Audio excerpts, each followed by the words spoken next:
Welcome to today's Hemp Barons podcast, everyone. I'm host Joy Beckerman, and we have a wonderful guest to share with you today. So inspiring, so much information and action items as well. And I also want to talk to you, of course, about what's going on in our nation. The nation is waking. The walls of supremacy are falling. And the revolution is upon us live and direct. I know you can feel it. I feel it. Everybody feels it. It's in the street. It's on T-shirts. It's on masks. It's everywhere. And I want all of us to be a part of it. I want all of us to come alive, to use our voices, and to co-create a compassionate, vibrant, inclusive, regenerative, healthy nation and world, of which hemp is so much a part. But the most important catalyst for change and healing and transformation is our own selves. We hold the power to heal everything, to heal our bodies, to heal our communities. And I want us to take control of that and use that. I was really inspired by the Frederick Douglass, July 5th of 1852 speech that is so very famous that I've read several times now, but was reminded of once again during our July 4th holiday, which has, of course, passed. And there's a piece of that speech that I want to share. So thank you for allowing me to recite it for you right now. And it says, "For it is not light that is needed, but fire. It is not the gentle shower, but thunder. We need the storm, the whirlwind, and the earthquake. The feeling of the nation must be quickened. The conscience of the nation must be roused. The propriety of the nation must be startled. The hypocrisy of the nation must be exposed, and its crimes against God and man must be proclaimed and denounced."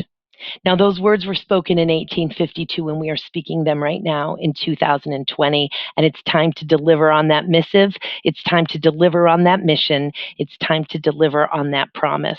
So I want us all to organize, to show up at protests and marches, to speak up everywhere, to intervene, defend, write letters, sign petitions, to participate, to contribute, donate, lead, vote. Just find your purpose and rage against the machine.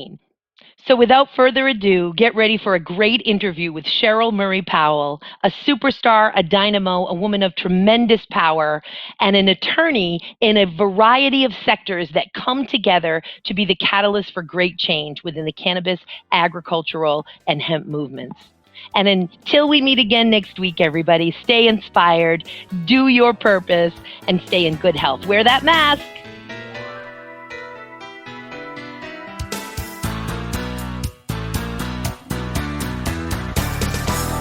Scheril Murray Powell, welcome to Hemp Barons. We are so happy to have you here today, sister.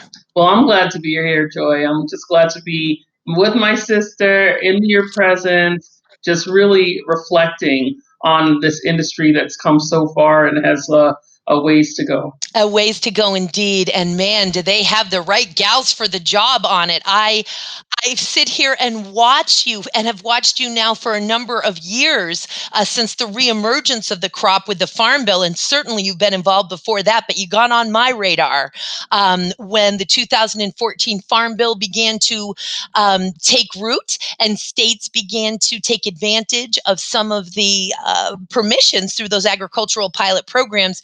You are a prolific leader in this space. Everything from, of course, the former director of federal affairs for the Florida Department of Ag and Consumer Services. You're a prolific attorney who has helped with so many different companies that are trying to gain hold and gain traction in this space. Of course, you're straight up a cannabis and agricultural attorney and the executive director of the Black Farmers and Agriculturists of Florida. And among many, many other nonprofit roles, of course, you are the director of government relations to an organization that is so close to my heart, and that's the U.S. Hemp Building Association. On top of your new commercial endeavor, Cannabisiac, and we want to go into touching all of those things, sister. But what we really want to make sure that we're educating the listeners, particularly during the tremendous consciousness, the revolution that is live and direct and obviously fully upon us now, of the struggle of Black farmers and Black, particularly ag landowners.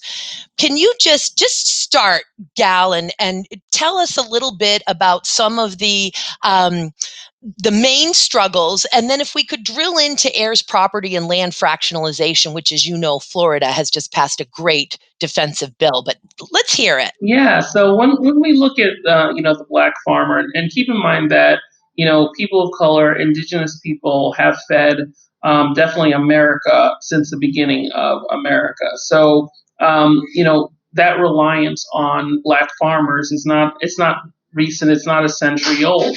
But what we have seen is a significant amount of land loss issues. So you have the slavery era where you know black farmers were forbidden from owning land, even owning their own personhood.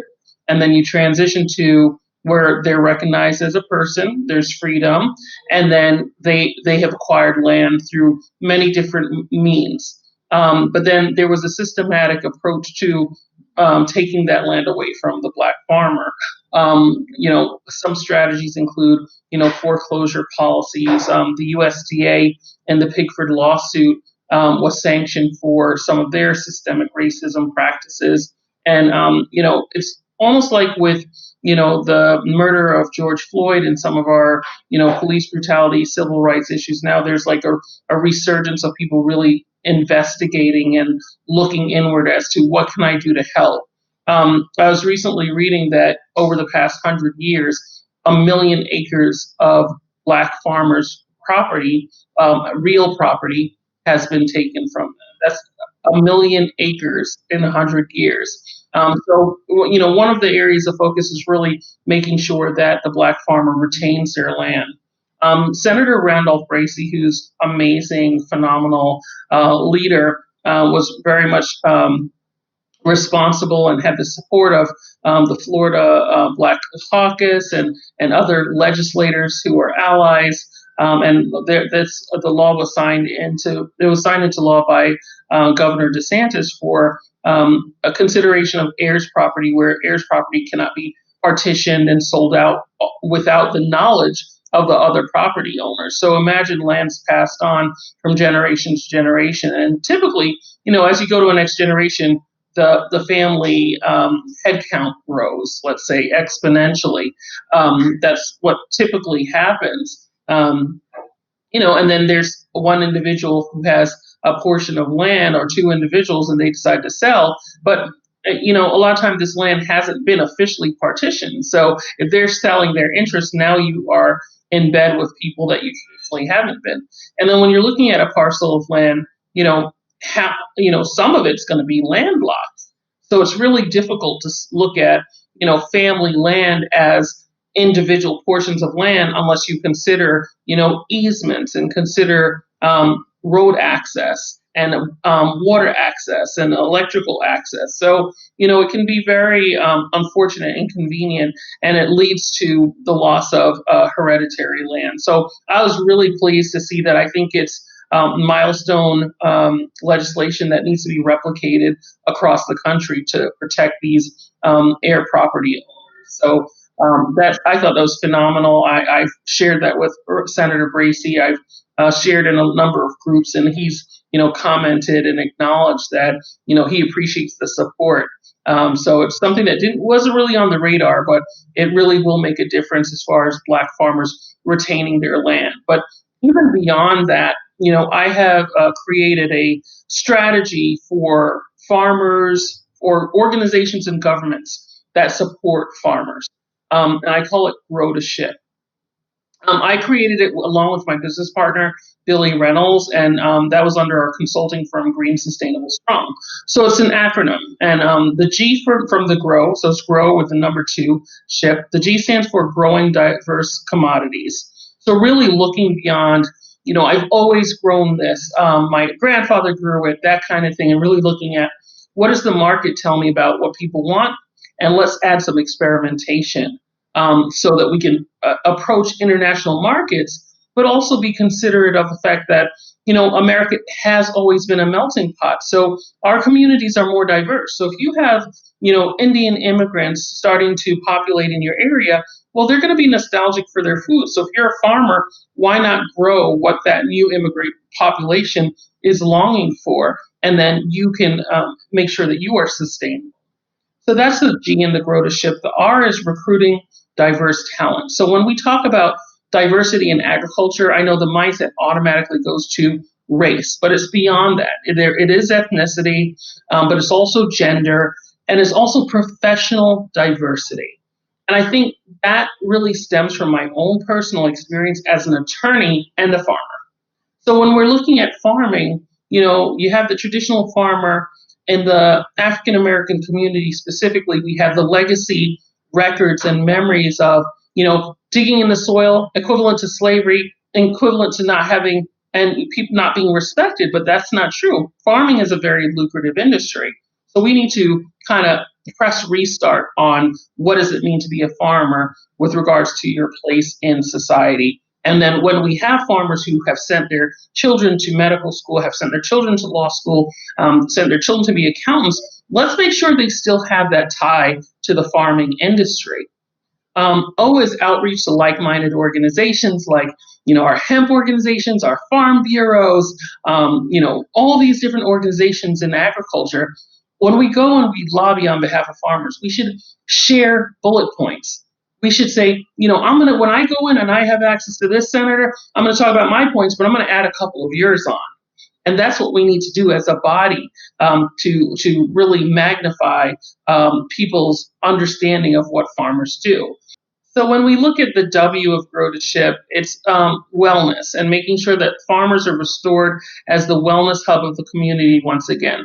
Farmers used to be the wellness hub of the community. Like I travel throughout the Caribbean, I work on cannabis throughout the Caribbean, and farmers are still looked at as that wellness hub. Like we use the roots of plants, we use the leaves of plants, we use all parts of the plants. And we heal people, and we help people find relief.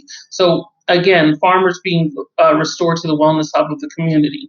Then you have to ship. So the S stands for sustainable practices, sustainability and conservationalism. The H stands for healthy financials. So really reprogramming farmers to think fiscally. The I is for innovation and technology and embracing precision agriculture, embracing the other parts of the value chain besides cultivation, going into the processing areas. And finally, the P stands for planting subchapters. So looking at bringing the support for farmers closer to where farmers live, work, and play in their communities, whether it's a rural community or it's an urban community. So that's the grow to ship approach of green sustainable straw. Grow to ship. I love it. Executing it. And as we often say on this show, of course, it's the top 6 inches of soil and rainfall and farmers that keep all of us alive. So absolutely on the wellness.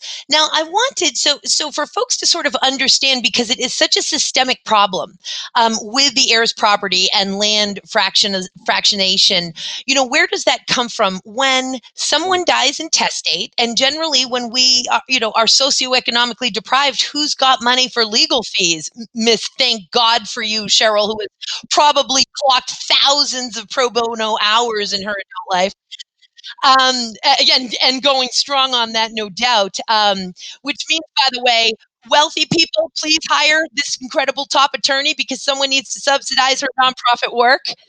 Blessings. I lawyer to fund my activism. Exactly. I'm hearing you, girl. I consult to fund my activism, and my activism runs over my capitalism every day. And I digress. So when people die intestate, and often folks who can't afford a lawyer are candidates for dying without a will, that's what intestate means, then that any property that they do own, real estate that they do own, is passed on to subsequent generations in what they would call tenancy in common, or more colloquially, we call it heirs property. And in a simple will, an intentional simple will, could just merely divide that property up equally among descendants. And you spoke of a more simple sort of case where there's one or two. But what about when there's 17 and somebody wants to sell, and the problems that incurs on top of the much more complex and all too common, which is why you brought them up first, because they're actually quite common, the easements, the water rights, all of those things that come with this land, on top of the fact that when we consider that Black-owned ag lands is less than 2% of the ag lands in the United States. And so what I found interesting, and as you know, as you started to ascribe there, the Pigford case and the USDA, there was accountability there, thank goodness. And in June of 2017, the USDA and the Federal Reserve Bank of Atlanta, so it was really the USDA's, I believe it was their Forest Service Southern Research Center. They got a bunch of heirs property research and legal service providers together for a big conference in Georgia. Were you there? I wasn't, no, but I know people who were there. I wasn't able to make it. I was at another conference, but I bet. Oh my gosh. Okay. And that tremendous convergence of awareness and sensitivity to this untenable ongoing situation culminated in this September 2019 118-page compendium, really, that the USDA put out for heirs property and land fractionation called, I've got extract in my mind, fractionization, fostering stable ownership to prevent land loss and abandonment. So, and I think that September 19 report also dovetailed with a provision within the 2018 Farm Bill that is actually giving states incentive to pass the very types of laws that Florida has passed. yeah, and I think Congressman Al Lawson, he's a Floridian. He's a congressman from the north area of Florida, and he sits on the House Ag Committee, and he's very passionate about this topic. Was very integral in not only those provisions, but also provisions for land grant 1890 universities in the 2018 Farm Bill. So, we look at the Farm Bill as, cannabis connoisseurs, and we really focus on the descheduling of hemp as like the main thing. But when it comes to the Black community, especially Black academia, there were some really favorable provisions that he fought and a number of legislators fought to make sure were included. And then also the heirs property was a huge move in the right direction. And I'm not going to say, I'm trying not to judge where the world is at and where humanity is at right now, because we have to accept where we're at in order to move forward, or we're just going to continue on with this cycle of self-hatred and never accept or begin to heal from the fact that this country was basically founded on genocide and slavery. And what you're describing now, a good thing that's happening, despite everything we see on the news, is that the U.S. Congress right now, in the history of the U.S. Congress, is actually the most diverse that it's ever been. And this is where the light shines through those cracks. The very congressmen and women that you are discussing and talking about right now, they are the light that are shining through the cracks and allowing this evolution and this revolution to take place. Let me ask you, Scheril, are there different challenges for the rural Black farmer or farmer of color than the urban? That's a great question. So there are different challenges. I think there's more in common than not. And I think one, we have to overcome the division between the two. And it's an internal division where a rural farmer will say, hey, urban farming isn't really farming. And an urban agriculturalist is like, I don't want to live in the country. So, I think we have to have that level of mutual respect for both areas. Fortunately, we're seeing more funding for and recognition for urban farmers. I think urban farmers are in that learning posture about farming itself more so than the rural farmer. I think the rural farmer is in a learning posture with regards to innovation and technology and internet usage. More so than the urban farmer. So the urban farmer is the one who's going to be like, let me go on the USDA site. Let me find that grant. Oh, there's an urban agriculture grant. That's more the urban farmer. Let me go to farmer's market and let me be creative as far as what I'm going to do with this product once I sell it. whereas the rural farmer is pretty stuck in, a lot of times is pretty stuck in their ways as far as, this is what I've grown, I'll find a purchaser when I finish growing, or if they prearrange for a purchaser, it's probably someone they've been in relationship with for some time. But there isn't so much the constant seeking out of new ways to distribute product that you would see with the urban farmer. So it leaves us in a position, and I've even seen this in the Caribbean, where if you have a large purchaser, you just get used to it. And then when they pull out, you're very vulnerable, and it devastates that community because you are an employer of the community. So, an example, St. Vincent and the Grenadines, they had a large banana purchaser who pulled out, and then it really had devastating effects on a significant area of the island, St. Vincent, because they were so dependent on those funds and that industry. Likewise, in the United States, if you have a rural farmer who's been doing business with a certain group and they're no longer able to purchase, they haven't really looked at that contingency as much as they should. They may not have been involved in organizations so they can network and collaborate as much as they could have, which is why, again, as I said in Grow to Ship, the O is the outreach to like-minded organizations. So you're always networking, always looking for new people to purchase your product. Whereas an urban farmer is always like, I'm going to this farmer market. Oh, I heard about this health fair, and I heard about this. They're a little bit more agile as far as being looking for diverse ways to get their products out. Yes, and I think a great sort of way to demonstrate this issue for listeners who may need sort of a visual on it or an analogy is Costco, for example, has a policy when you make it through the magical mecca of the gauntlet of having a product that Costco is willing to accept and sell. You enter into a contract with them where Costco straight up says you agree that our business to your company will not comprise more than 60% of your company's business, because Costco is a responsible company that does not want to have on its heart or on its hands the fact that this company has completely depended upon Costco, built their whole business around Costco, and Costco dumps them like a bad habit the next week because a better product has come along. And that's what we're saying with the rural farmer is, we get used to the big company, and then the company pulls out, and then what's going to happen? And frankly, even as an attorney, right? What if all your cases settle at once? As an attorney, and I worked in high-end law firms most of my adult life, so there's my frame of reference. You're constantly having to market your law practice, even if you're busy as heck with 10 cases, because if they all settle, you need a client. Absolutely. With COVID-19, it demonstrates exactly what you're talking about, Joy. So even for the farmer as well as myself, my main client, had to let me go off being a salaried employee. I still do work for them, but as a salaried employee with, benefits and things like that due to COVID. And I understand because there was a reduction, there were stores closing, there was a reduction in sales, and you adjust. But I've never really just put all my eggs in one basket as far as being able to fund my practice. So I think that's a really good example, because some people do that. Even when I worked for the Department of Agriculture, I had to shut down everything from my legal practice to make sure I wasn't conflicting with them. But then when I was no longer working for them, within an hour, I was like, and again, that's why you keep your reputation stellar. That's why you have good relationships with people.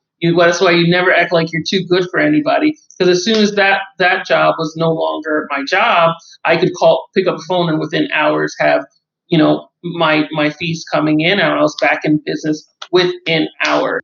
And with us, we sell our time and our intellect. So it's a lot easier for us to kind of pick up and move along. We are not selling the laborious, incredible, intense job that working the land is, and finding that client or that customer.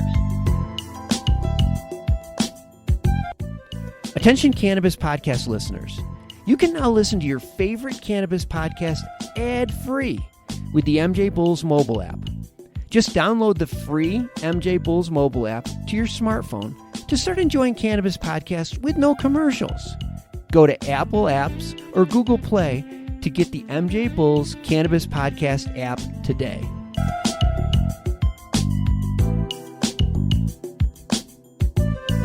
you this. Let's talk about some of the challenges. And of course, we know lending is one. We get racism in with lending. Lending is literally the fundamental piece of land ownership and being able to access financing. This is the cornerstone of the American dream, and it's the cornerstone of commerce. So what are first of all, if you have any examples of what happens in the lending world, in the lending scheme with people of color, and then other similar barriers and challenges that are completely unjust that Black farmers are facing? Yeah, I think with the lack of access to capital, which is why the Safe Banking Act passing as part of the COVID stimulus is very critical and important. There is an access to capital issue for our industry, and it has a greater impact on people of color. One, like, even when you look at hemp legislation and hemp rules, and when a state is proposing to attach a bond to it, it's easier for a traditional white farmer to get a bond than a Black farmer to get a bond. So that's a barrier that's being put in place to restrict the activity. It's not painted that way, but that's the actual impact of that type of legislation. And as you know, we've seen some proposed. We usually catch it at the proposed rule stage, as you well know.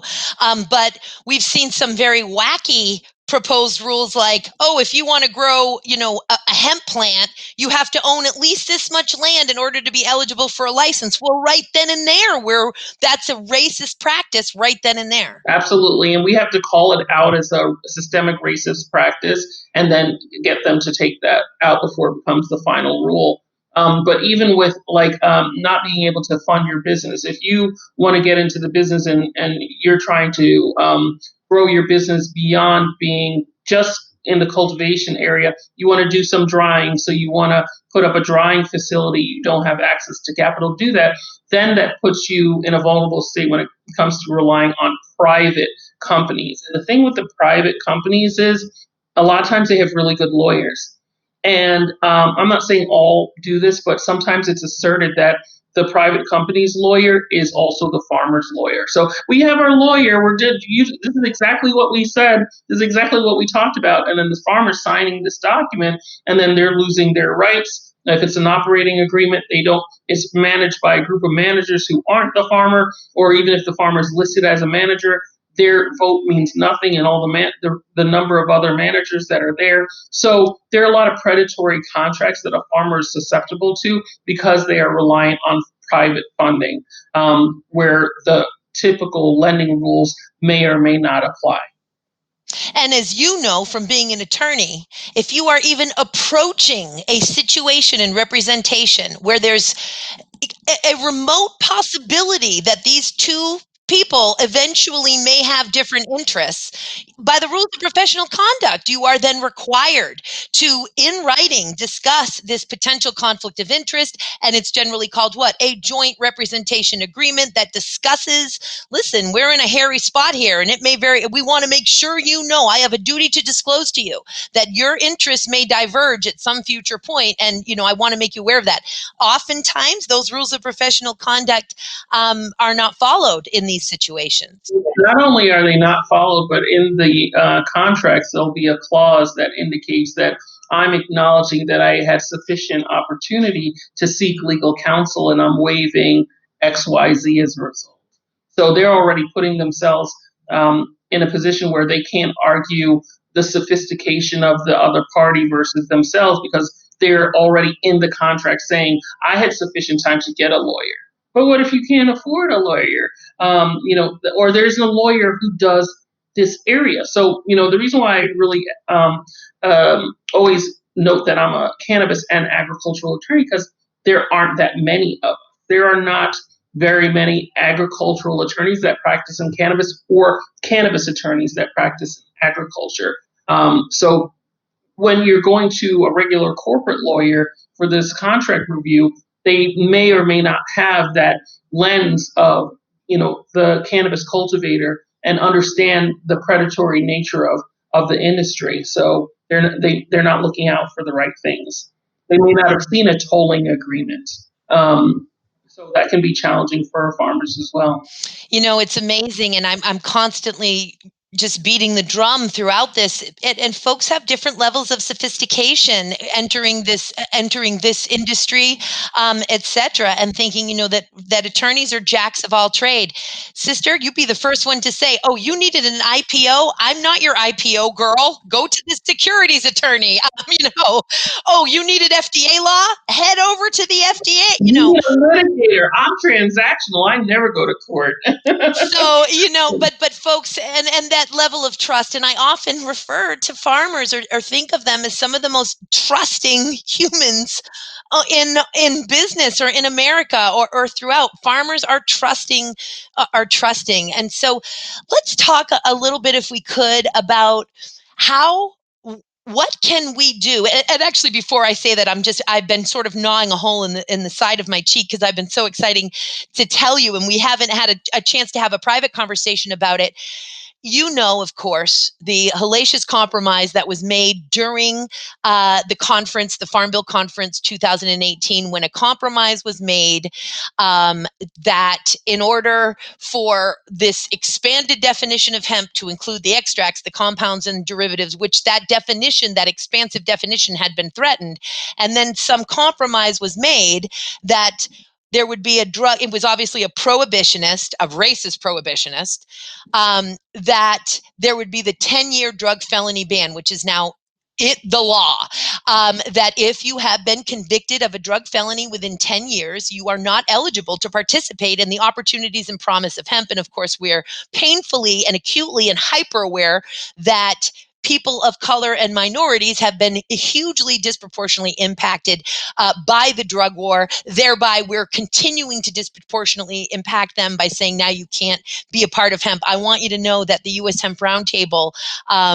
we have formed our Minority Empowerment Committee. We've got some wonderful folks from NCIA, as well as Amber Littlejohn from the Minority Cannabis Business Association, and an incredible committee that is formed.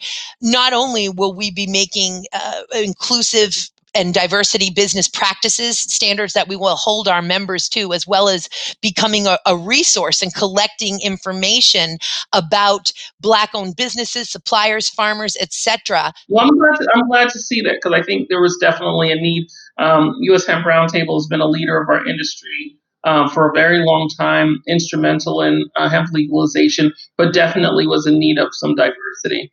Absolutely. And so the best part I was kind of saving for last is we will be taking on the issue to amend the current law such that that drug felony ban will go away. So that is now a formal major priority for the U.S. Hemp Roundtable, and I'm pretty excited to share that with you, sister. Well, so salute to the U.S. Hemp Roundtable for taking the leadership in that way. I know you had a lot to do with it.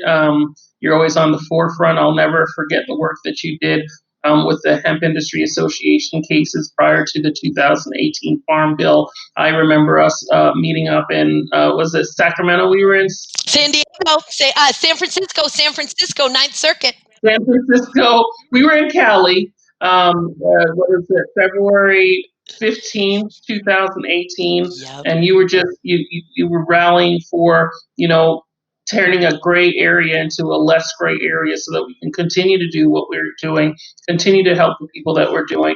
So I will never forget that experience with you and with Bob Cohen.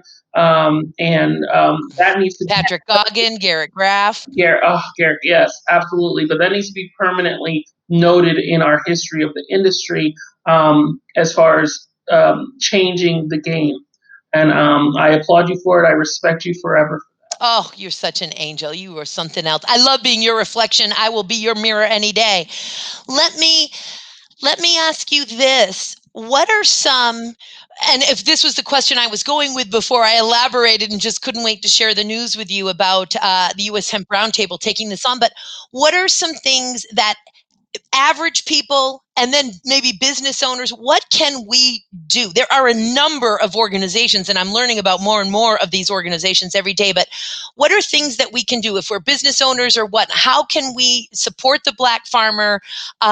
What are things that we should be aware of and better choices that we should be making, more conscious? Yeah, I thank you for asking that question, because I think one thing that we shouldn't do, and I get a lot of calls about this, is seeking the Black face to our application, but not treating them right when it comes to the terms of the contracts. That is the biggest challenge that we have. Is everybody wants to be involved with equity right now because it's a hot term. There's more evangelizing. There's more people understand the need for it and racial injustice, but it is insufficient for your company that has operated without diversity to just seek a brown face to represent you for a transaction, and then on the back end, the documents that are not being submitted to the state or whatever jurisdiction, you're basically robbing that brown person of the legacy that they could create, whether it's within a year, 10 years, option agreements, et cetera, and so on. That does a disservice to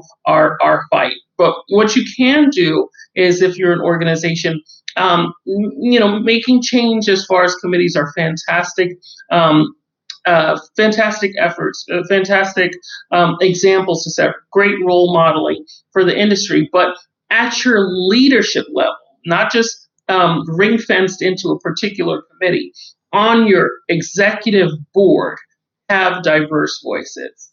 That's the first thing that you need to do, is make sure that people really legit have a seat at the table. Don't say, okay, we're going to task you with diversity, but actually saying, you know what, we want to add some more people with the same voting rights that we have, that actually represent more of what America represents. And I think that's really where we need to go next. And that goes for conferences, whether they're virtual conferences or otherwise, making sure that you don't just have a diversity panel or a women's panel. I know, God, I'm sorry. Don't ask me to be on a women's panel. Ask me to be on an expert panel, for the love of God. Exactly. I'll be on the legal panel all day. When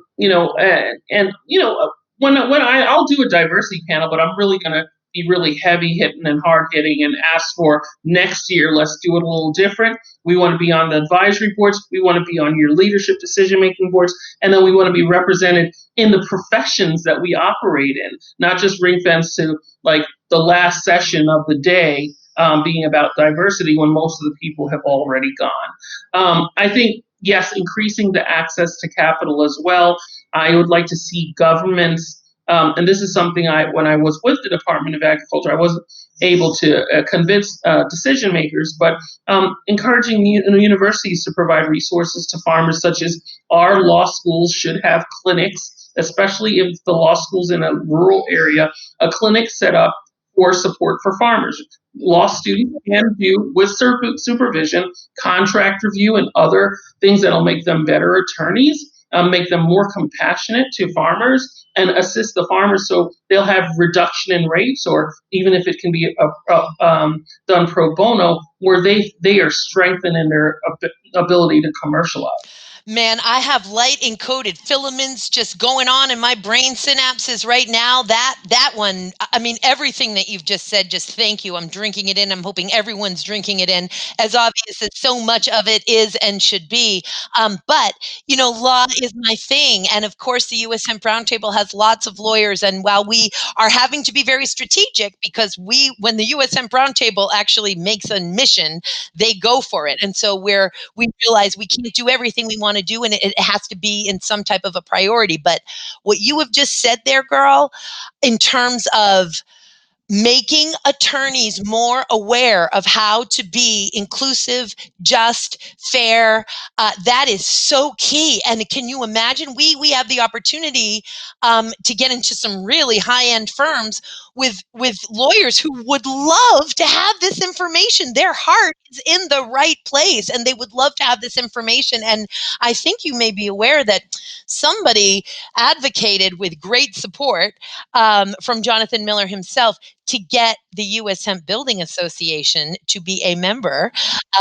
advocacy partner of the U.S. Hemp Roundtable. So busy as you are, maybe one time I'll give you a call and say, give me some bullet point lists on what we can share with these lawyers, because man, that is a tremendous healing tool, a tremendous healing tool right there. That's brilliant. Yeah, absolutely. And I'll show up as well. I was there, at some of the meetings in the past in DC. So I'm more than willing to show up as well as give you bullet points because, I trust you that your heart's in the same place mine is. So I don't even necessarily have to be there. So we can find a balance between the two. I show up when I need to, and I also trust you, sister, to advocate on our behalf because you are us and we are you. We are one. Oh, I'm taking that in and I'm receiving that with everything. And may that spirit and that feeling multiply, and it is multiplying. And I think we need to acknowledge that multiplication of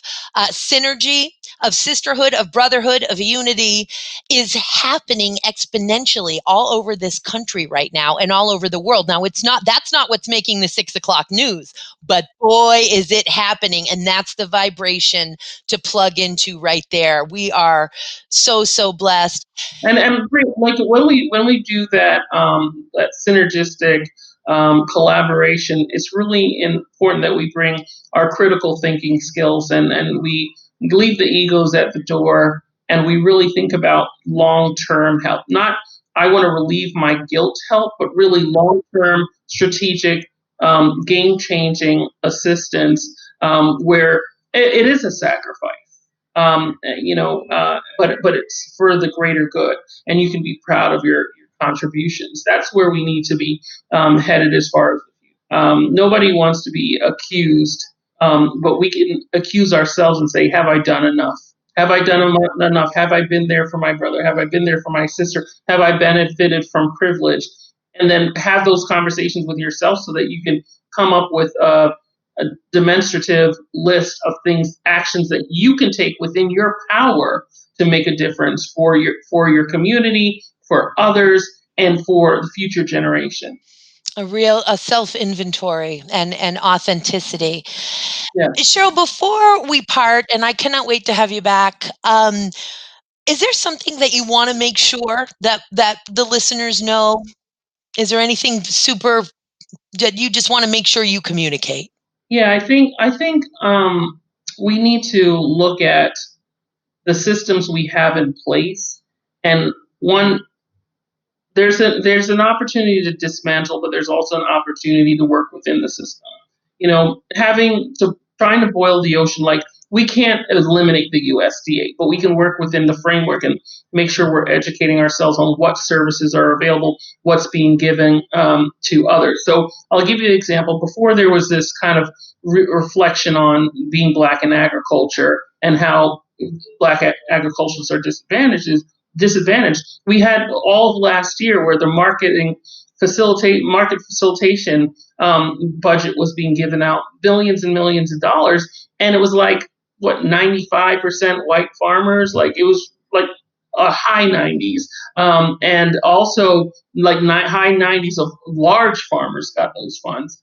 Now there's a system in place. We don't have to dismantle the system, but we really need to make sure that we are informing people how to work in the system. That means being a little uncomfortable. That means really sacrificing time to understand it, partnering with the organizations that do it and know it, like example, a Farm Bureau, and then take that information back to our hemp communities, to our African American communities, to our Hispanic communities, which those farmers are actually steadily increasing, our indigenous farmers, our Native American farmers, and making sure that they get their proper share of the funding that's available.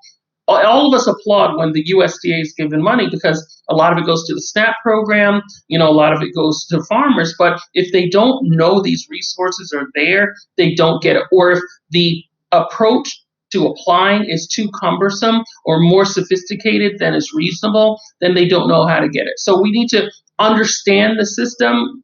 It's not always necessarily shut down the system, understand it, inject ourselves into it, and really take the information and chop it up, get it out to people so that we can increase our market share of those resources that are available. Oh, and with leaders like you, it's happening all over. Scheril Murray Powell, thank you for absolutely everything you do for hemp, everything you do for agriculture, everything you do for minorities and people of color and women. And I just cannot wait till we can gather again and I can give you a real live hug. So much love and light to you. Thank you. And I admire your work. I'm looking forward to being in the trenches with you, soldiering up with you, and working to a better future together, Joy. So thank you for having me on. I'm so glad I got to connect with your audience, and let me know what you need, and if I can come on again, I'm more than happy to do so. So appreciate that, sister. You stay healthy until next time. Thank you. Take care, Joy.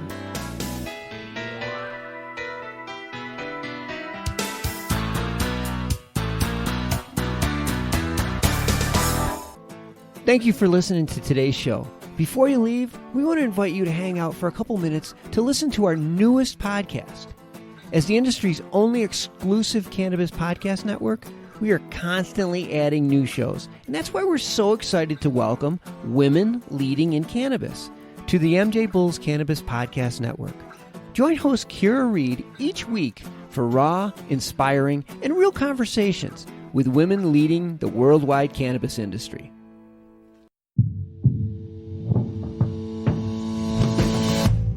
Tell me, boy, you make me so bored. You need to walk the other way. I tell you once more. Please get out of my way. I don't want you no more. We're done here, boy. I know you think you're so fine, but you can't see it. I've been wanting to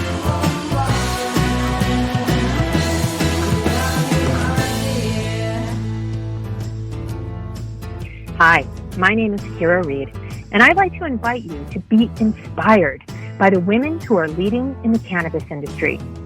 Each week, we will discuss empowerment, leadership, and what it means to be a woman in charge in marijuana, hemp, and CBD. As the founder of the Women Empowered in Cannabis community, I have had the great pleasure to get to know many brilliant and talented women who are CEOs, executives, politicians, advocates, and community leaders that are focused on creating a cannabis economy that is just, fair, and equal. We'll learn how these women make decisions, how they navigate a predominantly male industry, and what they're doing to level the playing field for women. I hope you'll join us.